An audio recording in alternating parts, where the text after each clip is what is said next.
Usa ka pagtuo, usa ka tingog, usa ka katawhan.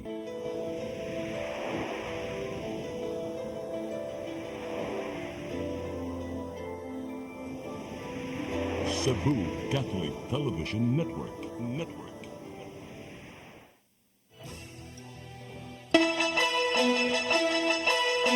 Uluhan sa mga balita sa Sayri 47. Campaign materials sa kapin 500 ka mga partido ug kandidato sa nasod ipatangtang sa COMELEC 7. Kapin 90% sa mga magtutudo sa Central Visayas mo serbisyo sa eleksyon karong Mayo. Kando pag-freeze sa kabtangan ni kanhi Presidente Rodrigo Duterte wa pa madawat sa Anti-Money Laundering Council. Kanhi binilanggo mibalik pagpamaligya og drogas na siko. Sugbo, Kabisayan ug Mindanao, Pilipinas ug katauhan kutos maabot sa tong Sibya sa tibuok kalibutan mayong hapon. Live kita karon sa CCTN Channel 47 ug kini ang tulumanon sa nagunang kasayuran nga angay natong masayran. Sa nga ni Attorney Danica Caballes, ako si Dennis Tabar ug kini ang Sayri 47.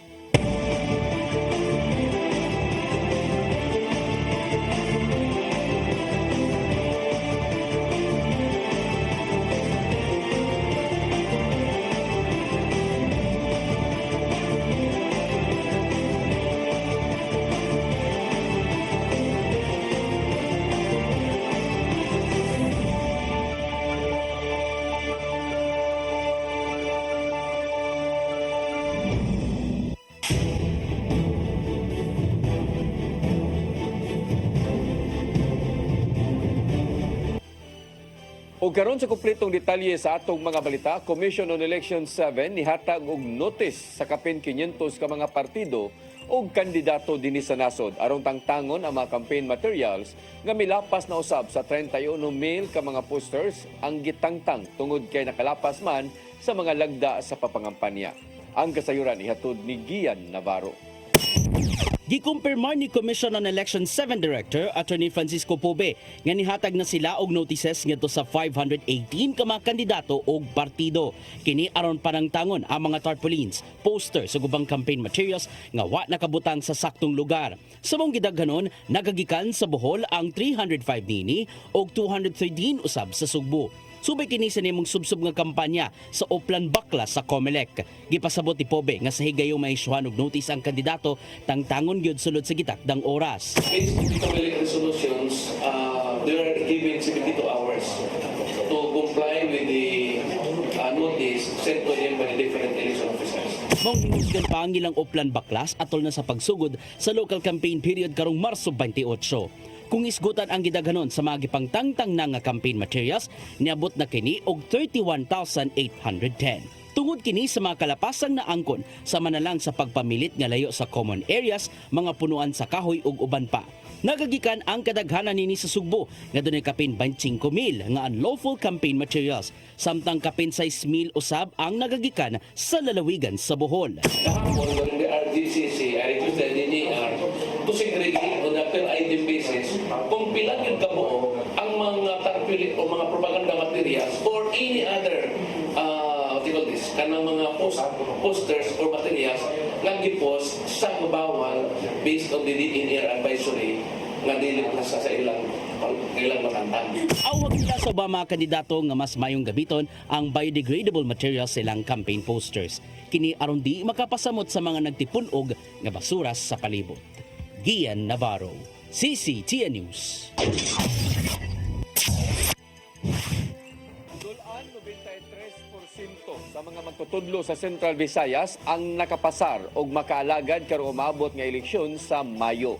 Mipasalig ang Commission on Election dinhi sa Region 7 ingon man ang Department of Education nga paigo pa ang mga magtutudlo nga mahimong sakop sa Electoral Board.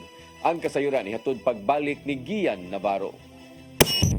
Dako ang kumpiyansa sa mga hingtungdang ahensya sa gobyerno nga daghang mga magtutudlo ang makalagad karong eleksyon isip mga sakop sa Electoral Board. Sa datos gikan sa Department of Science and Technology 7, ana sa 92.78% sa mga magtutudlo sa Central Visayas ang nakapasa na sa examination nga mo'y gipangayo sa balaod. Gikan kini sa kapindo simil ka mga magtutudlo ang gipaubos sa examination aron ma-certify sa Department of Science and Technology 7.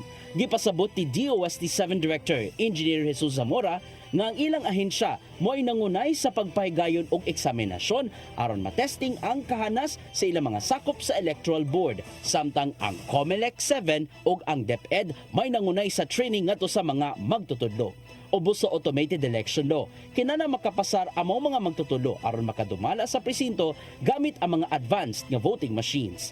Apil sa gyatiman karon atol sa training, mao ang ubang mga magtutudlo nga karon na lang nahana sa pagkuri-kuri sa computer, context savvy. Kaya kung sila na laptop ang mga teachers karon, no?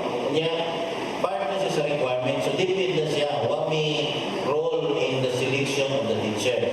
Nya dahil walang gigon, ang among role sa DSC is to determine whether they know how to use. Yan amo sila na-certify. Bisan naman og 7% lang ang wala nakapasar. Mipasalig usab si Commission on Elections 7 Director Attorney Francisco Pube nga paigo pa ang gidaghanon sa mga sakop sa electoral board. Taliwa kini sa nagka-advance na nga kahimanan sa paggamit sa pagbutar gamit ang automated counting machine kun ACM. Adunay may tabong gamayng adjustment nga maglangkob sa electoral board kun ugaling. So kung wala mo pasar ang chairman, ang mamahimo ng chairman, ang katong for clerk. For appointment pa man din sila. So makuha ka sa katong third member. Because usually ang trabaho ko sa third member, kung ano man siya, more on paperwork, assistance, naman nilang Andam usab ang Department of Education 7 sa pag-deploy sa ubang mga non-teaching personnel aron makaalagad sa tagsa-tagsa ka mga presinto. Pero if ever na makinhanglan, we have more teachers na willing to serve. Sa lain ipaubos sa electoral board training ang usa ka gatos ka mga pulis sa Cebu ug Bohol aron mapangandaman ang pag-alagad sulod sa voting center. Mahimo sila makabuhat sa naisgutang responsibilidad kung ugaling moatras man ang mga magtutudlo sa pagdumala isip electoral board members karong election day kung ugaling mutumaw man ang mga kagubo. Gian Navarro, CCTN News.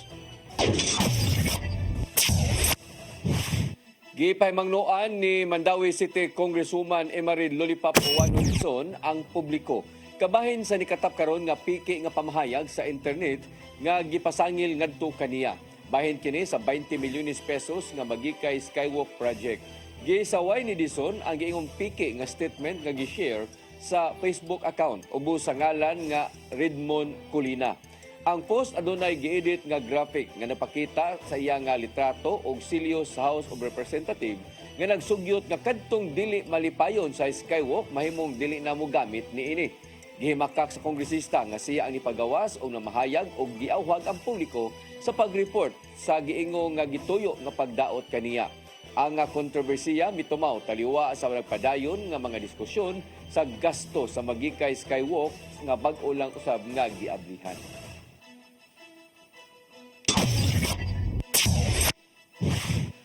Mandawi City Police Office may susi sa National Police Commission kung nga gi-inspeksyon sa National Police Commission pag-evaluate sa ilang operasyon. Samtang padayon usab ang tinguha sa Police Office nga musaka ang classification ngadto na sa Class B. Ang kasayuran nihatod ni Mary Rose Sagarino. Gibisita sa mga opisyal sa National Police Commission Region 7 ang Mandawi City Police Office kagahapon. Karong adlawag sila ni bisita sa mga nagkadayang police station o unit sa MCPO. Gi-evaluate sa ahensya ang ilang operasyon aron masiguro nga ang police office o mga unit nagsunod sa mga angay nga sumbanan, regulasyon o mga proseso. Unsa sa pud ang mga kulang namo kay para sa pud makatuan pud sila basin makatabang sila sa pag-recommend endorse sa higher office para makunan mi sa among mga kulangan. For example, offices baron or logistical na mga kakulangan namo diri sa office. Ang inspection gipahigayon matag tuig sa nagkadayang police office o unit sa tibuok nasod. Samtang pending pa ang aplikasyon sa Mandawi City Police Office sa pagsaka sa Class B gikan sa Class C. Ang application wala pa ta naka-start pa, mobalik pa ta this year 2020. We are waiting pa for the new census nga PSA. So kulang man ta sa population, sa kuan nato number sa population. Wala pa ta nakapasa ato, dili pa ta maka-file. Mato ni Villaro nga ang wahing census na himo ni adto pang tuig 2020 kinahanglan nga makaabot og 400,000 ang populasyon sa syudad aron masaka ang klasifikasyon niini. Kung maaprobahan ang MCPO, hatagan og otoridad nga magdugang og duha ka police station. Sa pagkakaron ang Dakbayan aduna lay 6 ka police station nga nahimutang sa Barangay Sentro, Subang Dako, Basak, Kasuntingan, Upaw ug Kanduman. Mary Rose Sagarino, CCTN News. Kapin 3,000 ka mga displaced workers sa Dakbayan sa Lapu-Lapu nakadawat na og tag 3,000 ka pesos gikan sa Department of Social Welfare and Development kundi is WD. Ang mga nakapahimos ni atong milabay nga tuig nawad-an og trabaho. Ang kasayuran ihatod ni Cristel Joy Filerca. Tag 3,000 pesos ang nadawat nga kantidad sa 3,327 ka mga retrenched workers sa Dakbayan sa Lapu-Lapu pinaagi sa Assistance to Individuals in Crisis Situation kun AX program sa Department of Social Welfare and Development kun DSWD kagahapong adlaw. Ang mga nawadan og trabaho nagikan sa napo ka mga manufacturing companies ug sagad niini nagikan sa Mactan Economic Processing Zone tungod kay nagsira, nagretrench, nagrestructure ug nagredundancy ang maong mga kumpanya. Ang mga benepisyaryo nga nawadan og trabaho ni adtong tuig 2024 giendorso sa Peso Lapu-Lapu ngadto sa DSWD. Mapasalamaton si Kim Francisco, ang Peso Manager, tungod kay bisan og nalangay ang mga assistance, gidungog gyud sa DSWD ang ilang hangyo nga mahatagan og tabang pinansyal ang mga nawadan og trabaho. We have been waiting for this for over a year ang uban, no? Nanubra na sa usa ka tuig, and luckily ang uban na ani murag months lang ang gipaabot, so pasalamaton kay ta sa DSWD for this. Usa sa nakadawat ni ini mao si Manilin Guay nga niadtong Abril 2, 2024 nawadan og trabaho. Matud niyang bisan og nalangay apan mapasalamaton siya niini tungod kay aduna na siya pangpuno sa iyang sari-sari store nga mo'y panginabuhian niya human mawadi og trabaho. So nag-expect kay daan man pud na sila niingon gud nga naagi may madawat nga kuan pero murag nadugay-dugay lang gyud. Ang additional sa punan sa kuang tindahan. Oh, nagsari-sari store. Ako na nagtabang ba? Oo, makatabang lagi. Sigon pa ni Francisco nga kapin 300 na lang ka mga displaced workers ang wala na lang mahatagi og financial assistance. Cristel Joy Filerca, CCTN News. Mga balay nga itukod sa relocation site alang sa nasunugan gikan sa Barangay Mambaling gitun-ana sa Cebu City Government. Mato di Mayor Raymond Alvin Garcia nga ipahaom ang mga panimay sa mataga nagpuyo ilabi na sa Badyaw Community. Ang kasayuran ihatod ni Mary Rose Sagarino. Gitun-ana sa kagamhanan sa syudad sa Sugbo ang mamahimong relocation site sa mga apektadong residente gikan sa Sitio Nava sa Barangay Mambaling. Matud ni Mayor Raymond Alvin Garcia nga karong tuiga naninguhang mahuman ang himuong housing project alang sa mga Badyaw community human nasunugan sa sayong bahin ning Buwana. Sumapa sa mayor nga magagikan ang pondo sa disaster fund sa Dakbayan alang sa itukod nga bay. Kini na ang nahimong lakang sa LGU human nakigalayon sa grupo sa mga architect gikan sa Malaysia. Sila ang nipasalig sa pag-abag sa itukod nga bay nga sama usab sa kahimtang sa pamuyo sa Badyaw community. Mahimutang kini sa kaniadtong sanitary landfill sa Barangay Inayawan. It's a local government unit project and initiative. Now, we have other options. We can also ask the National Housing Authority to come in. At sila na yung gasto. Nasayrang ipaubos sa public-private partnership ang maong housing project diin 400 ka housing unit ang itukod. Nagagikan ang usa ka gatos ka housing unit sa Cebu City Government ug laing 400 ka housing unit gikan sa Malaysia. Hinuon magpadayon ang panagsabot alang sa uban pang panginahanglanon. Apil na ang mga dokumentong iproseso alang sa maong proyekto. It can also be both. 100 units sa Cebu City Government, 300 units sa Malaysia. So, it really depends on unsay akong among maistoryahan sa Malaysia. But this should not cost so much. Kay very light materials. Mary Rose Sagarino, CCTN News. Mosunod, mando pag-freeze sa kabtangan ni kanhi Presidente Rodrigo Duterte wa pa madawat sa Anti-Money Laundering Council. Kana og daghan pa mga balita sa pagbalik sa Sayri 47.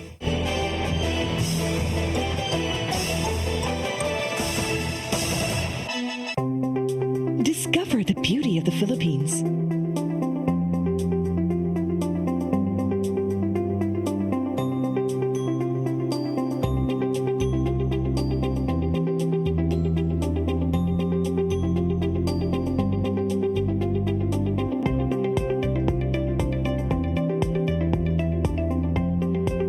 With Philippine Airlines, the country's flag carrier.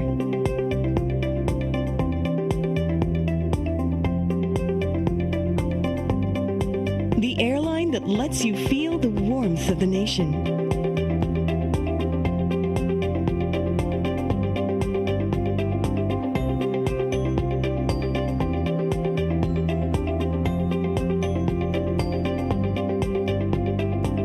Mabuhay!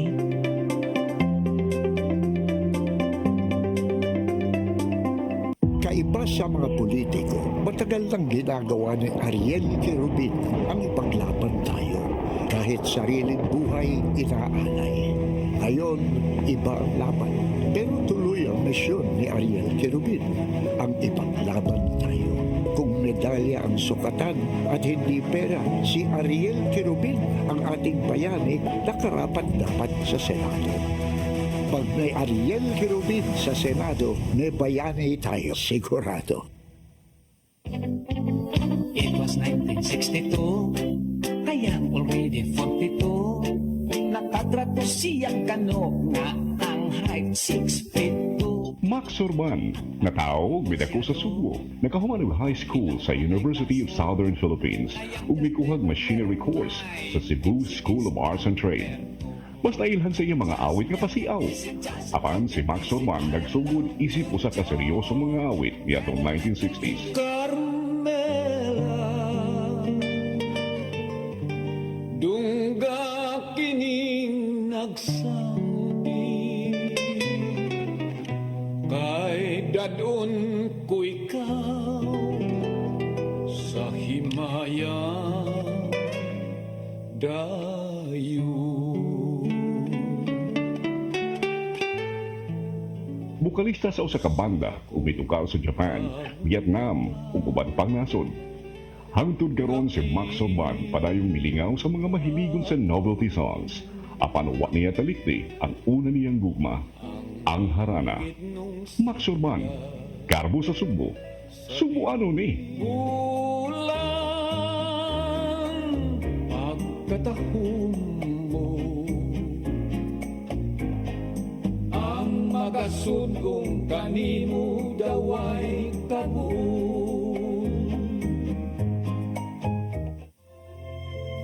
Kinabuhi, puno sa hagit. Sumpi na ka, Dria! Ay, pag-inarte! Pagdita ka!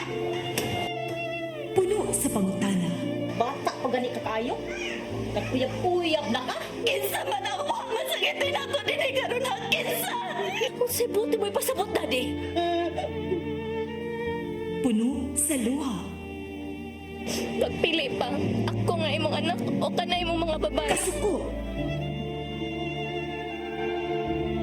Ano pa? Ano itang kali, Papa?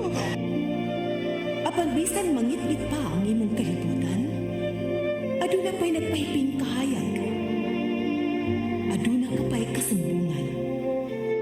Mga laman, hanap na. Dear Tatay, Tunog na unlod na. Nganong Wailaing pagi aron masabtan nato ang Biblia. Kinahanglan nga doon natay relasyon kang Hesus. Hangtod sa layan natong panaguban, daghang salamat. Shalom. Tunog na unlod na.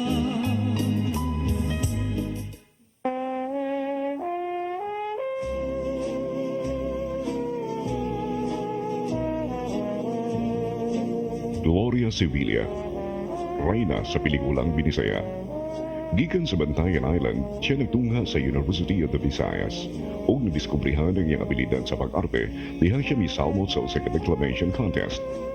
Wa magdugay, si Gloria Sevilla mo'y nag-unang leading lady sa pelikulang Binisaya.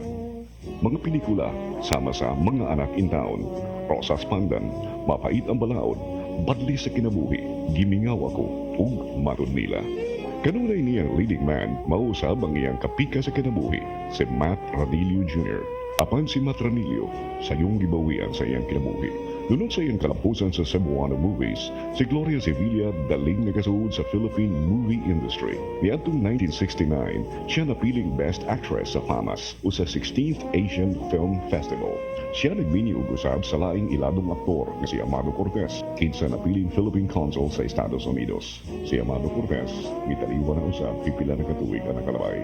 Hangtod karon, si Gloria Sevilla padayong aktibo sa industriya, daan garbo ug dungog sa Sugbo. Gloria Sevilla, Garbo sa Sugbo. Subuano ni.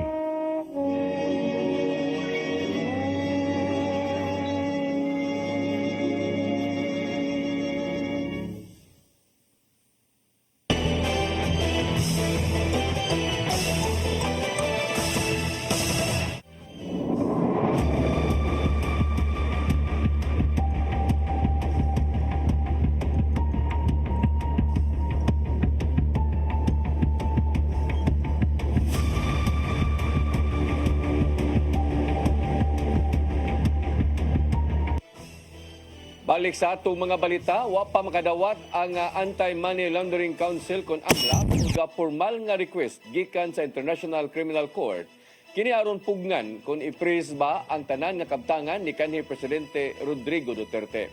Matod ni AMLA Executive Director Mateo David nga wa pa sila'y nadawat nga abiso gikan sa uban nga mga hingtungdang buhatan alang sa maong katuyuan. Nasayran nga nahimo nga muhatag og kamanduan ang ICC sa pag-freeze sa tanan nga mga financial assets sa gipasangin lang akusado o gamiton isip abag ngadto sa mga biktima.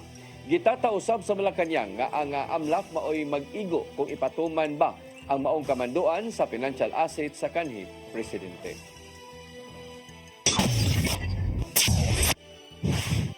Davao City Representative Paulo Duterte gitugtan sa Kongreso nga makabiyahe sa 16 ka mga nasod. Apil na ang Hong Kong alang sa personal nga biyahe. Samtang gitatausab sa Malacañang nga wa gipungan ni Presidente Bongbong Marcos Jr. ang mga sakop sa gabinete sa pagtambong sa Senado. Ang kasayuran ihatod ni Gian Navarro. Gitugutan sa House of Representatives si Kongresista Paulo Duterte sa Davao City nga makabiyahe sa 16 ka mga nasod, ingon man sa Hong Kong. Matod sa travel clearance nga giluwatan ni House Secretary General Reginald Velasco, gitugutan si Kongresista Duterte nga makabiyahe sa pipila ka mga nasod gikan Marso 20 hangtod Mayo 10. Gawas sa Hong Kong, apil sa adtuan mao ang the Netherlands, Estados Unidos, China ug uban pa. Hinuon personal ra ang iyang biyahe paingon sa nisgutang mga nasod. Usa si Kongresista Paulo Duterte sa mga immediate family members nga mahimong makabisita sa Netherlands uban ni Vice Presidente Sara Duterte. Giduaw hinuon sa pamilya si kanhi Presidente Rodrigo Duterte nga naakaron sa penitentiary facility sa International Criminal Court sa The Hague. Nag-atubang hinuon ang kanhi Presidente og kasong crimes against humanity tungod sa libuan ka mga taong namatay og naamong sa dugoong illegal drug war. Sa laing bahin, gitataw sa Malacañang nga ang executive privilege gagipay muslan sa pipila ka mga sakop sa gabinete. Wala nakaapekto sa investigasyon sa Senado. Bahin sa nimong pagsikop kang kanhi Presidente Duterte. Sumapa ni Palace Press Officer Undersecretary Attorney Claire Castro nga mahimo makatambong ang ubang cabinet members o makatubag sa mga pangutana. Pasabot niya nga wala gipugnan ni Presidente Bongbong Marcos Jr. ang naisgutang mga opisyal sa pagtubag sa mga pangutana bahin sa legal basis sa netibong pagdakop kang Duterte. Sa miaging semana, nagpadala si Executive Secretary Lucas Bersamin sa Senado aron pagbutyag nga nagpahimos kon ni-invoke sa executive privilege bisan pa man sa kasensitibo sa mga detalye bahin sa netibong pagkasikop. Gian Navarro, CCTN News. Gilugwayan sa Kapitolyo og laing 30 ka adlaw ang cease and desist order ngadto sa duha ka mga kubkubanan og simento sa bagatang bahin sa lalawigan sa Sugbo. Giluwatan kini ni Governor Gwendolyn Garcia ang duha ka mga executive order ngadto sa Apo Land and Quarry Corporation ingon man sa Naga City, ingon man sa Solid Earth Development Corporation sa San Fernando. Pasabot sa mando nga ginidaan gihapon sa pagkubkob ang nisgutan nga mga kompanya sud sa luna nga gipaubos sa Mineral Processing Sharing Agreement. Padayonon hinuon ang environmental audit aron masuta kung luwas pa ba aron kubkuban o dugang pang raw materials o gimuong simento. Daana nga gitataw ni Garcia nga igo lang nga nagpanagana kung nagipanaganaan sa Kapitolyo aron dili masugli pa ang halapad nga pagdahili sa yuta sa bagatang bahin sa Sugbo.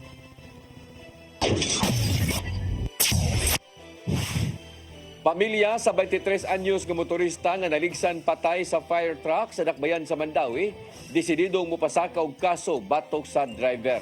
Samtang fire truck driver gibuhian na kaganinang buntag human napasaka ang kaso sa Kabanay og naabtan na usab kini og reglementary period. Ang kasayuran ihatod ni Cristel Joy Filerca. Gihaya na sa Birhen sa Lourdes Chapel sa Barangay Kalawisan, Dakbayan sa Lapu-Lapu ang patayng lawas ni Juan Paulo Mindo, ang 23 anyos nga lalaking motorista nga naligsan patay sa fire truck nga padung untang mo responde sa sunog sa Barangay Paknaan, Mandawi City ni adtong Domingo sa gabii. Ang inahan ni ini nga si Maria Estrella Mindo nga usa ka OFW sa Mongolia naabot na kaganihang kadlawon. Nibutyag kini nga desidido siyang mopasaka og kaso batok sa fire truck driver. Gani kini mo'y una niyang giasikaso sayo kaganihang buntag. Niadto siya sa Mandawi City Police Office aron unta mapasaka ang kaso karong adlaw. Apan wa na mapasaka ang kaso tungod kay aduna pay mga kuwangan nga mga dokumento og naabtan na sa reglementary period. Mga alauna imidya sa kadlawon, pag alas 6 nangadto mi sa police station, gusto ta ko mo file og case against atong nakabangga sa akong anak nga fire truck driver. Pero na-feel na ako dito nga murag isa ko siya bias siya, pero na-feel na ako nga murag i-discourage ko nila pag-file sa kaso about kaniya akong anak. Pero ako ma'am, gusto jud ko justisya. Kaya di man kabayarag kwarta kinabuhi sa tao. Di naman ibabalik akong anak bisag unsaon pa. Kaya ako man siyang kaning katay knowledge about anang filing of case. Ako siyang giingnan nga gusto ta ko karon mo file kay para ang ma-detain jud siya. Pero niingon man siya kay billable, kung mag-file ko karon, tomorrow makabil gyapon makagawa. Ang inahan desididong mopasaka og kaso tungod kay matud pa niyang dili lang ang iyang anak ang adunay sala sa maong panghitabo. Kita man ko sa ilang video footage, o dili ko mo agree man nga ako lang anak ang naisala. Both sides na isala, pero ang main point na to is nakapatay siyang tao. Nahimukuan man siya, reckless. Mo na result karon. As a fire truck driver, maingon siya to save life. O dyan pag-save sa life, kapatay naman siya. Intersection iyang giagian, dapat iyang gi-clear. Kung wala ba'y, siya'y masagasaan sa intersection. Samtang usa sa nahiubsan sa igsuon ni Paulo nga si Sophie John Mindo nga wa manggani ni simpatiya ang ahensya sa nahitabo. I'm so disappointed po sa ilahan knowing na nakakuha sila life. They never really gave a thought na mag-send man lang ng flowers to have a representative to say sorry. Because regardless if kinsa mang sala, a life is a life. Dili na siya butang nga mapalit lang. Mo ko nalainan nga lain na, uy, mura magway paki. Akong giyataga ka ng just benefit of the doubt. Magkuhan na, 24 hours na karon. Wala jud even a contact na, hi ma'am, this is churba na. So, meron akong nakuhan ba nga, ingana na lang jud ka sayon sa likay you're in the government field. Wala na lang jud entitled na lang jud ta sa likay. Emergency man. Tungod kina-release na ang fire truck driver kaganihang alas 10 sa buntag. Giabisuhan si Maria sa investigador nga irregular filing na lang ang pagpasaka sa kaso. Nibutyag si Maria nga siguroon niyang sa di pa siya makabalik sa laing nasod, mapasakaan gyud og kaso ang fire truck driver. Sa laing bahin, nibutyag si Police Lieutenant Colonel Mercy Villaro, ang spokesperson sa Mandawi City Police Office, nga kung ugaling mo pasaka ang pamilya og kaso, andam ang kapulisan sa pag-assist kanila. Wala tay gi-discourage nga mo file ba sila or dili ana because in the PNP ang amo lang is to produce the evidence and mo cater sa ato ang mga biktima in the filing of case, and it's up to the court na for the decision. Cristel Joy Filerca, CCTN News. Gisirad ana ang Dan V. Albanyo Street gikan sa iskina El Jaime Street ngadto na sa intersection sa ML Quezon Avenue sa barangay Magikay, siyudad sa Mandawi. Alang kini sa trabahoon nga drainage system nga proyekto. Ang kagamhanan sa dakbayan sa Mandawi mopatuman sa proyekto aron solbaron ang baha sa dapit ilabi na kun magbunok ang kusog nga uwan. Ang drainage rehabilitation kabahin sa plano sa long-term flood mitigation sa syudad. Aron maminusan usab ang traffic department adunay gipatuman nga alternative route nga subayon sa mga motorista.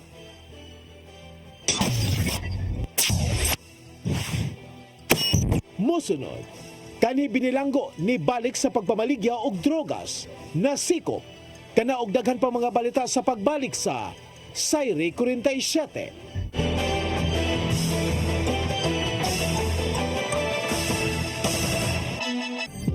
Ito ang programa kung saan magko-collaborate ang ating mga ozone na doctors para ibahagi ang kanilang kaalamang medikal. I believe with all my heart that the Lord is allowing us to understand that He's the one who are extending this life and we have to take care of our body. Yes.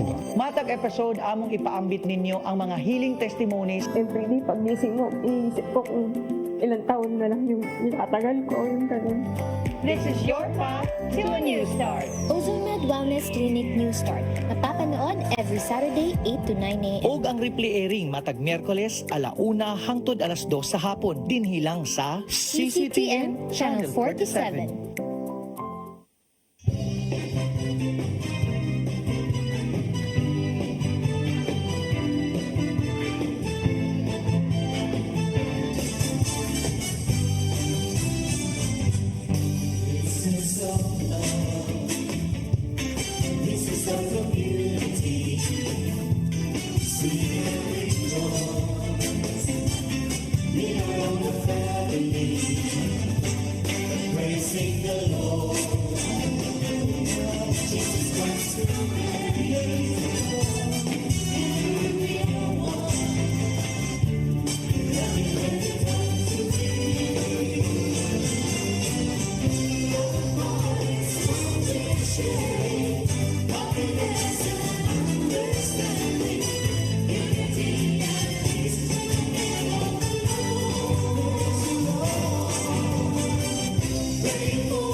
Ben Zubiri, kompositor, artista sa bantawan, pelikula o radyo.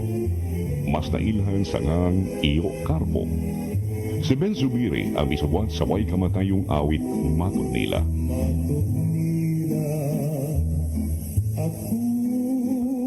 Alang sa uban, ang Matod Nila usa ka cultural anthem sa mga Cebuano. Kawa sa Matod Nila, si Ben Zubiri usab ang misubwat sa mga immortal nga awit sama sa ikaduhang bathala. Alma Bonita, ang palad nagbuo, gugmang gibati ko, pasayawa ko dahi. Si Ben Zubiri namatay niya atong 1969. Apan ang iyangan, buhi kanunay sa kasing-kasing sa mga taong padayong nag-awit sa iyang mga komposisyon. Ben Zubiri, Garbo sa Subo. Subo ano ni?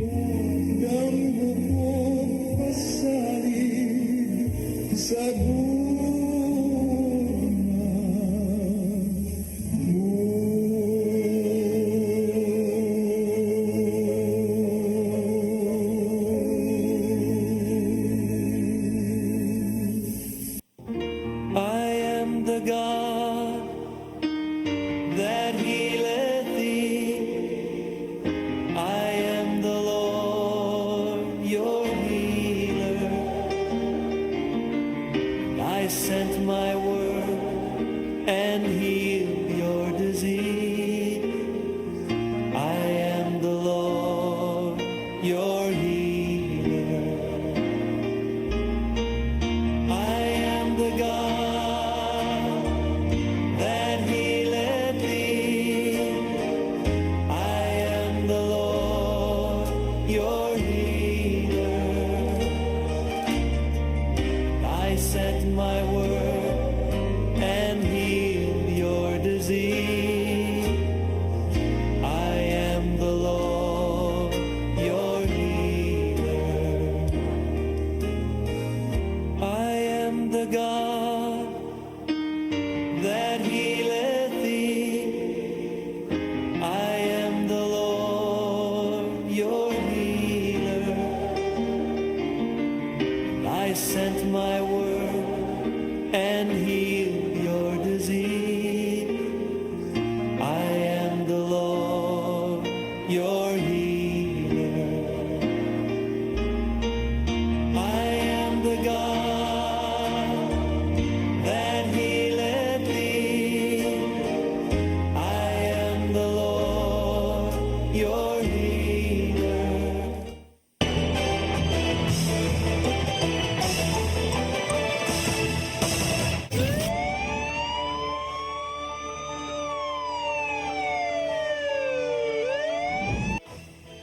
Balik sa ato mga balita, lalaki nga kanhi binilanggo nga nibalik siyang naandang trabaho sa pagpamaligyag iligal nga drugas, nadakpan pagbalik sa Sawang Calero Police Station. Dulaan sa 3 ka milyon ka pesos nga kantidad sa iligal nga drugas, ang usak uga sa kaarmas ang nasakmit. Ang kasayuran ihatod ni Arnold Bustamante.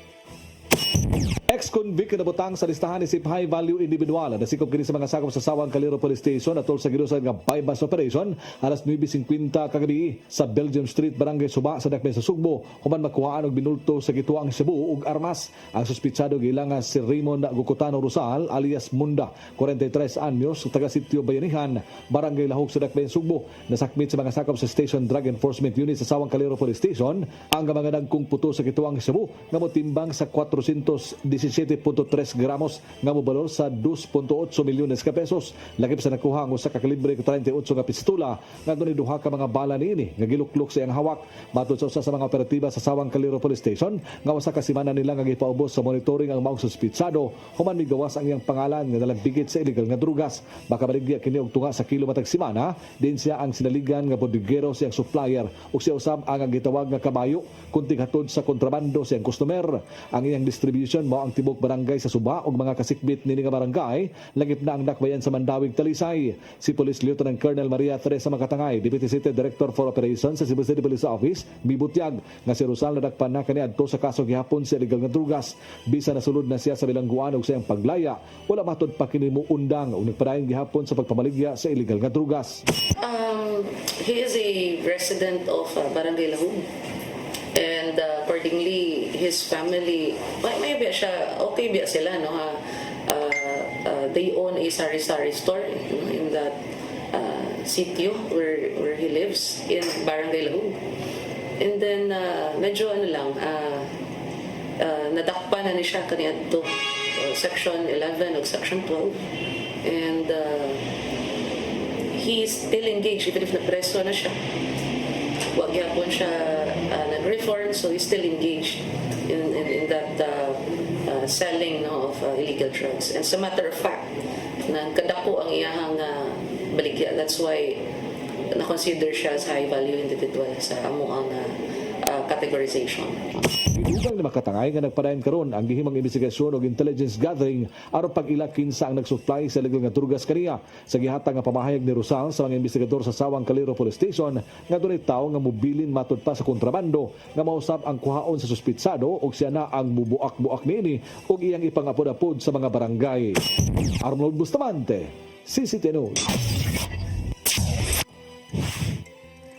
Giilang anotadong kawatan nga bisan unsay maagian nga mga butang kawaton nadakpan sa buy-bust operation sa Parian Police Station 1 sa Cebu City Police Office sa Sitio Lumar, Barangay T. Padilla ning Dakbayan sa Sugbo.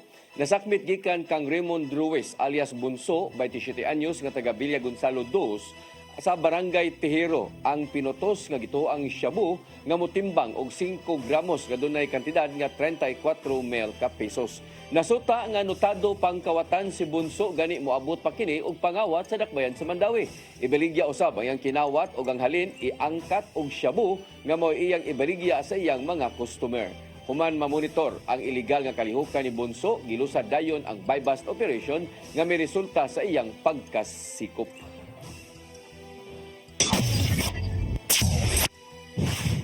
Laing duha ka sakop sa Gun for Hire Group ang nadakpan sa Inayawan Police Station niadtong Sabado sa gabii. Cebu City Police Office nagtuo nga mukunhod ang kaso sa pagpamusil apan wa pa sila mo kumpiyansa base na dunay laing mga personalidad ang muhulip kanila. Ang kasayuran ihatod ni Arnold Bustamante.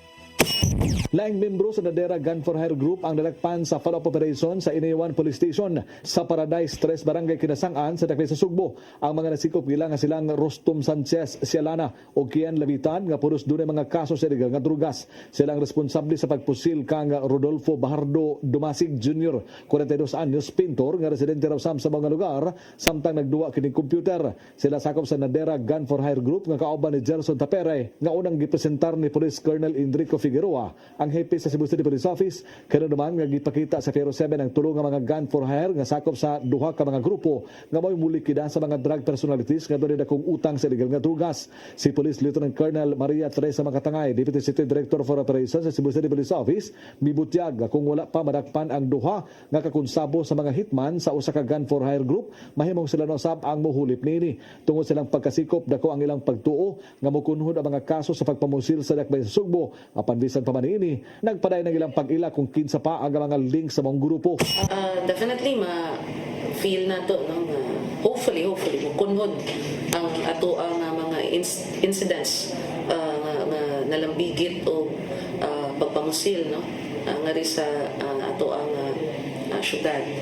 But we are also what do you call this one, exploiting other information coming from them kung naapabaylain nga na-exist. Kung basihan ang gun for hire metrics sa duha ka grupo, makita nga gawas neto nga mga nadakpan, duna pay laing mga gunman ang gipakita karon og posibleng dunay laing personalidad ang muhulip kanila. Gumi kanini, dili molugak ang kapulisan sa Dakbayan sa Sugbo sa dang anti-criminality campaign sama sa Oplan Bulabog ug paglutos neto nga mga naghupot og dili lisensyadong armas. Duna nagipanid-an karon ang CCPO nga mo'y target sa sunod nila nga follow-up operation sa maabot nga mga adlaw. Arnold Bustamante, CCTV News. Gisusi sa mga otoridad ang natabong nga papanglungkab sa tindahan sa mga motor parts sa Barangay Tabunok, Dakbayan sa Talisay, kaganinang buntag. Sa CCTV footage sa tindahan, daling nakasud ang usa ka lalaki nga nagtap-tap sa iyang naong aron mangawat sa sulod. Apan dali hinuon kining nakaikyas sa diha nga nitingog ang alarm sud sa maong tindahan o nakamatikod sa binuhatan. Matod sa Talisay City Police Station nga ni agi sa kesami ang padayong panggiilang kawatan o milabang sa ubang atop sa mga kasikbit nga dapit. Gipangita pa sa kapulisan ang wa pa mailihing kawatan subay pa sa nagpadayong investigasyon.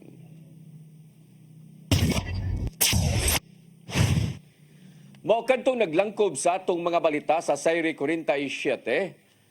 Sanga ni Attorney Danica Caballes, ako si Dennis Tabar. Hangtod ugma, dinigyapon sa inyong paboritong tulumanon, Sayri 47.